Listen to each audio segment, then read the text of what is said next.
Netflix review. Star Trek Discovery Season 2 Episode 11 Perpetual Infinity. 20 minutes ago, the Red Angel, the beacon that the second season through its arc, is none other than Michael Burnham's previously believed dead mother, Gabrille Burnham, Sonja Sohns. Perpetual Infinity reveals that Gabrielle was working with Section 31 on a power suit that could jump through time. However, when the Klingons attacked their research facility, she climbed into the power suit and jumped back in time to stop the attack. Instead, the unstable nature of time travel meant that, you guessed it, she jumped too far into the future and landed 950 years away from where she began. As you'd expect, after spending the guts of 2 decades jumping through time, Gabrielle has figured out that the only way she can stop the complete destruction of all sentient life is by destroying the information sphere from An Obol For Charon that control Section 31's rogue AI needs to evolve.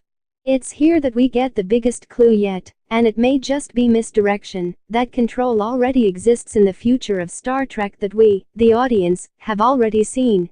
In last week's episode, Leland, Alan Van Sprang, was rendered blind by control in a particularly gnarly moment. Control, it seems, needs to evolve in order to survive, and plans to use Leland to do so. When it first addresses him as a hologram of himself, he pointedly, way too pointedly, to be honest, remarks that the struggle is pointless. That, in itself, should throw up a red flag for any Trekkie.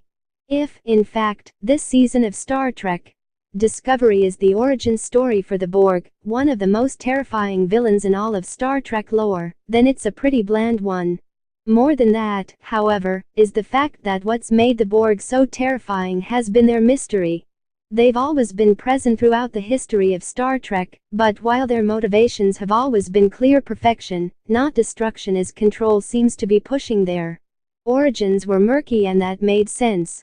Star Trek Discovery. So much of Star Trek Discovery this season has been about correcting the flaws in the first season, but now that it's coming in closer to an ending, where does it go from here? Perpetual Infinity finishes out with Gabrille Burnham returning to her own time, Michael vowing to find her, but beyond that, no clue as to where it's all going next. Everything they've tried so far has failed to defeat control, so what now? While Perpetual Infinity ends on a hopeful, not hipster Spock invoking logic and instinct that'll win the day for them, you have to wonder if it can save the season. With just 3 episodes left, they better come up with something fast. 20 minutes ago.